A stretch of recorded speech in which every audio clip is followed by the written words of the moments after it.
88।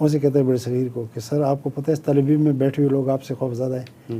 جب بھی میں آتا تھا تو مجھے کہتے کہ مائیکل ایس آئی کا خیال رکھنا بڑی ڈریڈڈ آرگنائزیشن ہے. تو میں تو ایس آئی کی جیب میں تو 2 سال سے. پھر اسے اپنی اسٹوری لکھ دی کہ as a tribute this young officer. اس وقت میں ینگ ہی تھا.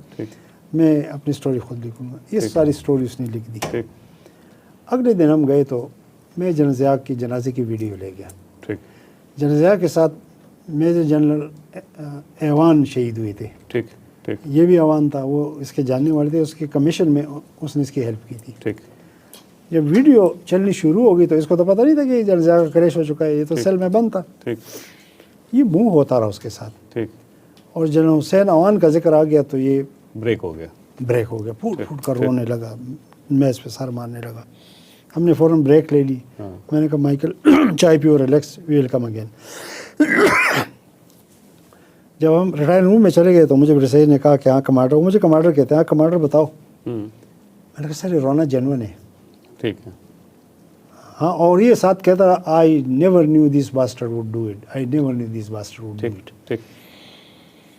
میں نے کہا سر یہ رونا جینون ہے اور یہ ابھی بتائے گا. خیر ہم واپس آ گئے تو اس نے پھر بتا دیا کہ جی میں نیو دہلی میں تھا کہ وہ مشن کے لیے گیا تھا. وہاں سے موساد کا افسر تھا, وہ امریکن پاسپورٹ پہ ادھر آیا تھا. ایس کے سنگھ کے گھر ہماری میٹنگز ہوئی تھی اور فلاں آیا تھا. یہ طے ہوا تھا کہ ایک آلہ ہے جو جہاز میں کاکپٹ میں فٹ کرنا ہے, اور وہ پھر ٹیک آف کے تھوڑی دیر بعد وہ فارم ریلیز کرے گا. ایوری باڈی کاکپٹ میں بے ہوش ہو جائے گا. تو کہتا ہے پتہ نہیں پھر میرے بات کس نے کیا. یہ کام میں نے کرنا تھا, میں نے کوئی آدمی تلاش کرنا تھا, کلٹیویٹ کرنا تھا, تو میں تو پکڑا گیا. سو یہاں تک تو یہ کنفرم ہو گیا. آگے دوسرے دن جب ہم گئے, اس نے ایک کہانی سنا دی. تو میں نے جب ہم اس نے کہانی تو اپنی ساری سنا دی.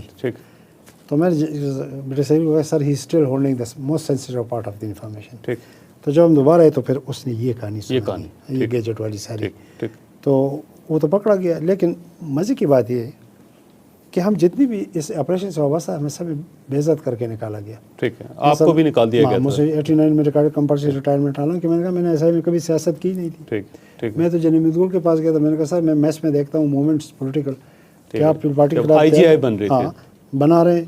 انہوں نے کہا اپنے کام سے فارغ ہو گئے. میں نے کہا سر کام تو بہت ہے, جاؤ اپنا کام کرو. میں نے کہا سر اگر کر رہے ہیں تو اچھا, نہیں کرے ہمارا کام نہیں. آئی جی آئی کے فارمیشن میں آپ نہیں تھے؟ نہیں, بٹ امتیاز کا انٹرویو آن دا ریکارڈ. اس کا جب ہم بنا رہے تھے, میں سیکٹر کمانڈر اسلام آباد وزان, ہمارے ساتھ اصل میں نصیر اللہ بابر کا مسئلہ تھا.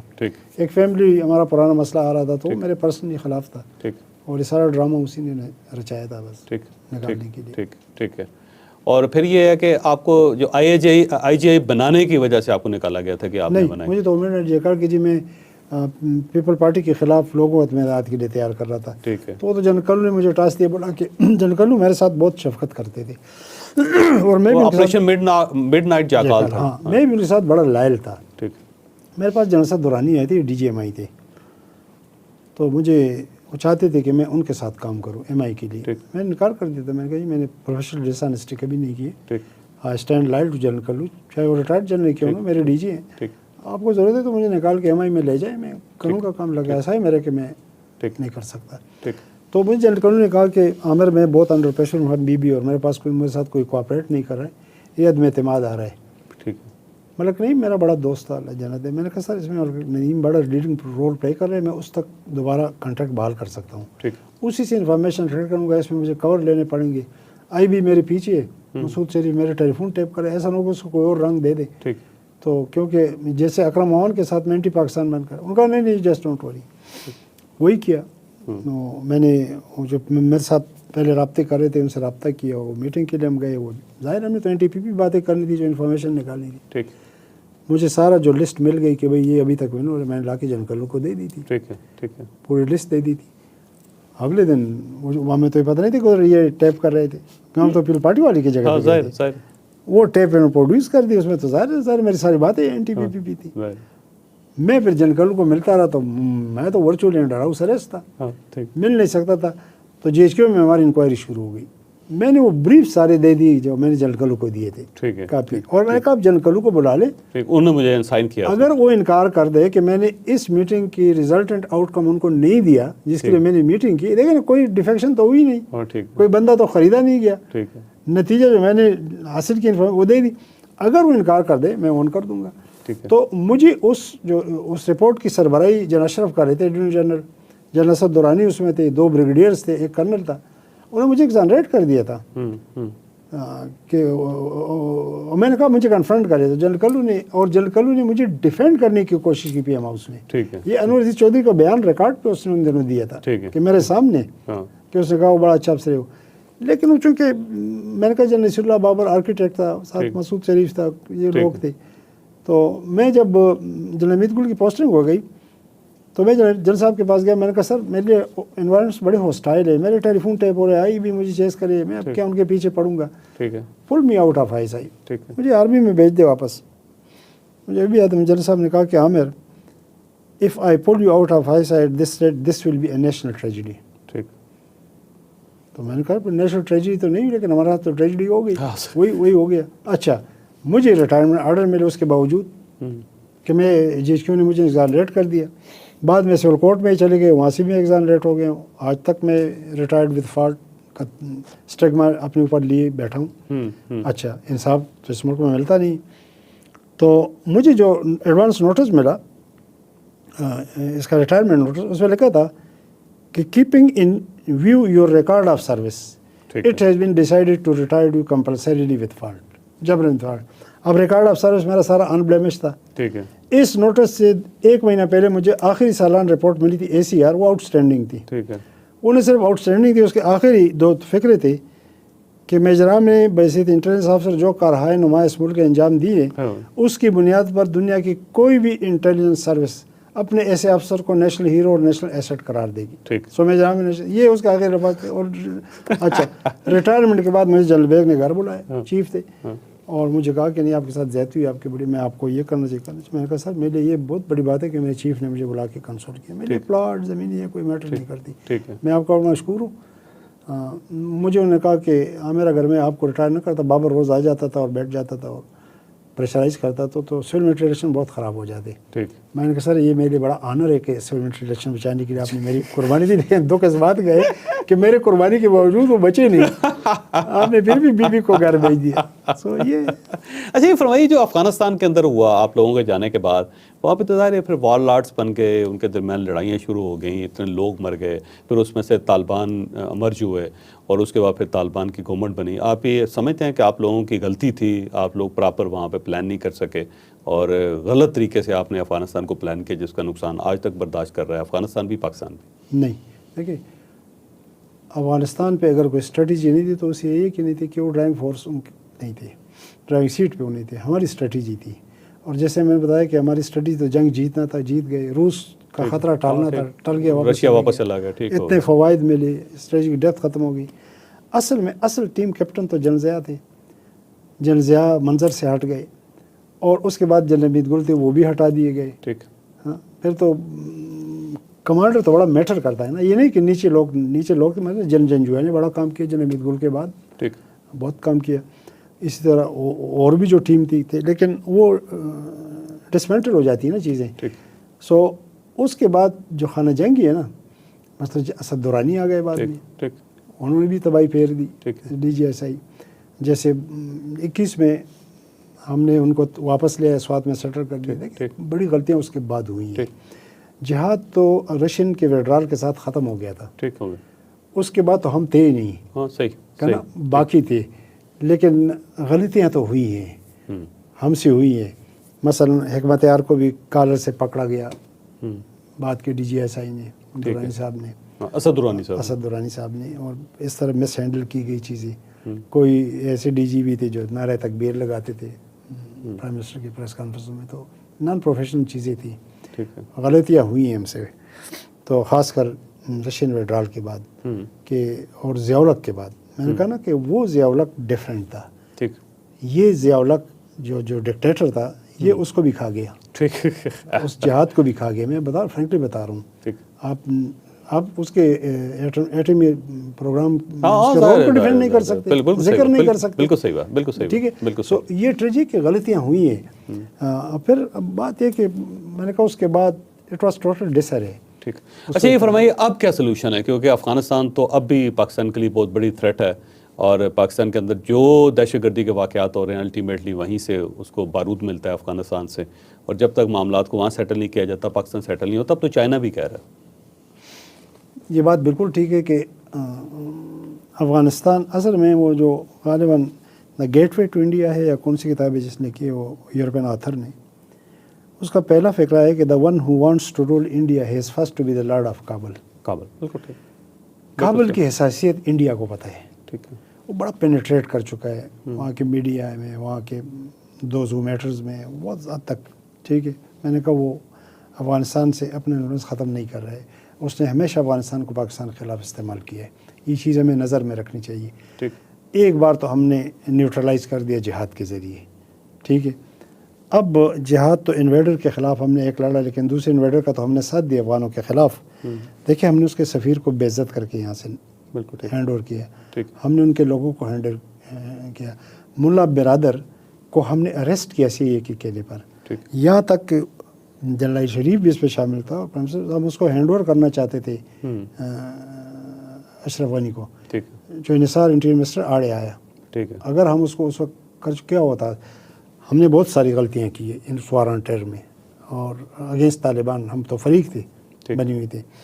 ہم نے نیٹو کو روٹ دیا، ان کی سپلائی جاری رکھی، ہم نے بیسز دیے، ہم نے 57,000 B-52 بمبار اڑائے یہاں سے، ٹھیک ہے نا، ہم نے کیا۔ ٹھیک، لیکن دیکھیں وہ ہاسٹائل نہیں تھے اتنی، کیا ان کی مجبوری تھی یا کیا وہ دل سے؟ مجھے اتنا پتہ ہے کہ جب ہم نے فیصلہ کیا امریکن وار میں شامل ہونے کا، ٹھیک، تو جلال الدین حقانی آئے یہاں سینئر افسروں سے ملنے، اور اس نے کہا کہ ہمیں آپ سے کوئی گلہ نہیں، آپ کی مجبوری ہے، بس ہمیں پاکستان ہمارا دوسرا گھر ہے، ہم پہاڑوں پہ چڑھ جائیں گے، امریکی پہاڑوں پہ ہمارے پیچھے نہیں چڑھ سکتے، ٹھیک، ٹھیک، لیکن آپ سے کوئی گلہ نہیں۔ ٹھیک، بات یہ ہے کہ اب اس میں اس کو کوئی ڈینائی نہیں کر سکتا ہے کہ ٹی ٹی پی وہاں بیٹھی ہے افغانستان، ٹھیک، ٹھیک ہے، ٹھیک، اور ٹی ٹی پی کا رول بھی ہے یہاں پہ معاملات میں۔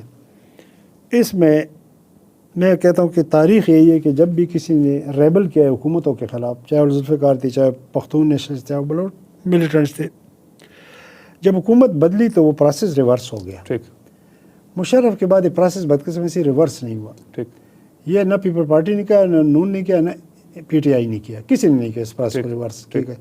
ایک سنجیدہ کوشش ہوئی نواز شریف کے دور میں اس کمیٹی میں تھا، اور ٹھیک، میں وزیرستان گیا تھا، وزیرستان گئے تھے آپ اس وقت میں تھے، دیکھیں میں نے انکنڈیشنل سیز فائر کروائی، ٹھیک، انہوں نے کوئی شریعت نہیں مانگی، کوئی مطالبہ نہیں کیا، ٹھیک، ٹھیک ہے۔ آپ یقین کر 1 گھنٹہ مجھے الگ ملے، میرے گھٹنے پکڑ کے، جی جو آپ کہیں گے ہم مانیں گے، ٹھیک، آپ کرتے نہیں۔ ٹھیک، میں نے آ کے پرائم منسٹر کو ملا بھی کہ سر اس پاس کو چلنا چاہیے، لیکن جب جنرل راحیل بن رہی تھی چیف، تو میں نے کہا جنرل کیانی چاہتے تھے کہ اس پروسیس کو کنٹینیو کرے، وہ سپورٹ بھی دیتے، یہ نہیں چاہتا۔ کچھ لوگوں کو ہیرو بننے کا شوق ہوتا ہے، ٹھیک ہے، تو سر آپ ان کو بھی بلا لیں، مجھے بلا لیں، ڈی جی ایس آئی ضلع اسلام تھے، میں نے کہا ان کو بھی بلا لیں، وہ 32 سے نہیں ہوا اور آپریشن لانچ ہوا۔ اب آپ دیکھیں یہ حقائق بیان کرنا بڑا مشکل ہے، اور میں پہلی بار یہ بات کر رہا ہوں، کیونکہ پھر آپ پہ فوراً لیبل لگا دیں یہ ٹیررسٹوں کا حامی ہے۔ ٹھیک، میں تو خود ٹیررزم کے خلاف لڑا ہوں، ٹھیک، میں تو پریکٹیکلی لڑا ہوں ٹیررزم کے خلاف۔ تو میں یہ کہتا ہوں، ہمارے پشتوں میں کہتے ہیں کہ جو گڑ سے مرتا ہے اس کو زہر دینے کی کیا ضرورت ہے؟ ٹھیک، اگر یہ پالیسی برابر نہ ہوتی تو ماضی میں کیوں ان کو رعایت دی گئی؟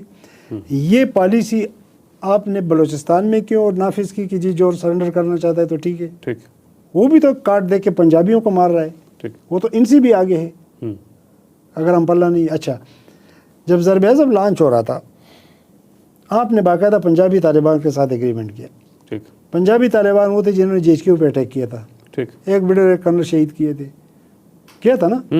اب میں پنجابی طالبان کے ساتھ صلح کے خلاف نہیں ہوں، میں حامی ہوں، میں خود عصمت اللہ میرا اس نے مجھے بڑی اسسٹنس دی مذاکرات میں، بڑا پازیٹیو رول اس نے پلے کیا، یہ نہیں کیا، لیکن میں صرف دلیل کی خاطر ادھر آپ ضرب اعظم لانچ کریں، ان کے ساتھ تو آپ صلح کر رہے ہیں، ایگریمنٹ کر رہے ہیں کہ یہاں ہم تبلیغ کریں گے، ادھر جہاد کریں، جہاد کی اجازت بھی دے رہے ہیں، ٹھیک ہے، جو امریکیوں کے خلاف ہے۔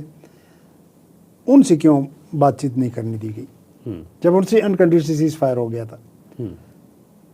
لیکن کچھ چیزیں کہ ان کو آپ وہ سیر لدھیانوی کا ہے نا کہ ابھی نے چھیڑ دکھوں کی یہ گیت اے مطرب، ابھی حیات کا ماحول خوشگوار نہیں، بہت ساری باتیں جو آپ نہیں کر سکتے، آپ پہ لیبل لگ جاتا ہے، جی ان کا حامی، ہم کوئی حامی نہیں ہے، ہم پاکستان کے حامی ہیں، جو پاکستان کا دشمن ہے ہمارا دشمن ہے، اللہ گواہ ہے، ٹھیک ہے۔ لیکن ہم وہ بات کریں گے چاہے وہ ہمارے منشا کے خلاف ہو جو پاکستان اور پاکستانیوں کے مفاد میں ہو. ہم نے اس آگ کو ٹھنڈا کرنا ہے, اس آگ کو ختم کرنا ہے. اگر یہ بلٹ اور گن سے ہو سکتی ہے تو بسم اللہ, لیکن اگر اس کی گولی کے بغیر بھی, جنگ کے بغیر بھی کوئی راستے, تو میں کہتا ہوں اس کو بھی آزمانا چاہیے. ٹھیک ہے, یہ ایک حقیقت ہے کہ طالبان وہاں بیٹھے ہیں, TTP وہاں سے کارروائیاں ہو رہی ہیں. اب ان کی دو صورتیں ہو سکتی ہیں. کیا یہ افغان گورنمنٹ پاکستان کے خلاف کوئی وینم رکھتی ہے, جیسے کرزئی اشرف غنی کر رہے تھے, یا باپر کر رہا تھا, یا نجیب کر رہا تھا؟ کیا یہ ان کی لائن بھی وہی لائن ہے کہ جاؤ پاکستان کو تباہ و برباد کرو, یا ان کی کوئی مجبوری یا کمزوری ہے؟ آپ میری بات سمجھ رہے ہیں نا؟ دو صورتیں ہیں.